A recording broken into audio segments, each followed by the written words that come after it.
Hello বন্ধুরা, প্রতিদিনের ন্যায় আজকে নিয়ে আসলাম রেলপথ মন্ত্রণালয়ে নতুন একটি নিয়োগ বিজ্ঞপ্তি প্রকাশ করেছে। পদের নাম, বেতন স্কেল, বয়স, পদসংখ্যা, শিক্ষাগত যোগ্যতা, কোন কোন জেলার প্রার্থী আবেদন সম্পন্ন করতে পারবেন, আমরা বিস্তারিত আলোচনা করার চেষ্টা করব এই ভিডিওতে।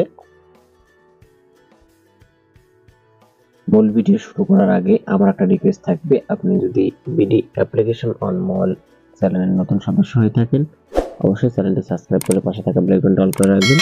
তো চলুন কথা না বাড়িয়ে শুরু করি। আমরা বাংলাদেশ রেলপথ মন্ত্রণালয়ের যে নতুন নিয়োগ বিজ্ঞপ্তি প্রকাশিত হয়েছে, মূলত 1 নম্বরে দেখতে পাচ্ছি অফিস সহায়ক পদে। একটি পদে মূলত নিয়োগ দেওয়ার জন্য নিয়োগ বিজ্ঞপ্তিটি প্রকাশিত হয়েছে। বয়স যাদের 18 থেকে 30 বছর তারা আবেদন সম্পন্ন করতে পারবেন। 9টি পদে নিয়োগ দেওয়া হবে। শিক্ষাগত যোগ্যতা আমরা দেখতে পাচ্ছি এসএসসি পাস, মাধ্যমিক স্কুল সার্টিফিকেট যারা সম্পন্ন করেছেন তারা আবেদন সম্পন্ন করতে পারবেন।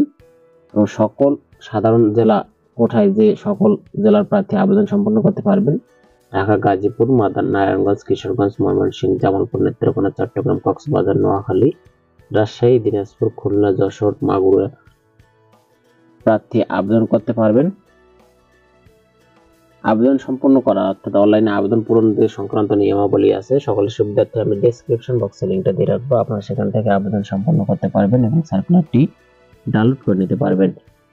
অনলাইনে আবেদনপত্র ফি জমাদান শুরুর তারিখ দেখতে পাচ্ছি 30শে এপ্রিল 2024 সকাল 10 ঘটিকা হতে শুরু হবে এবং অনলাইনে আবেদনপত্র জমাদান শেষ তারিখ 20শে মে 2024 বিকেল 4 ঘটিকা পর্যন্ত চলবে।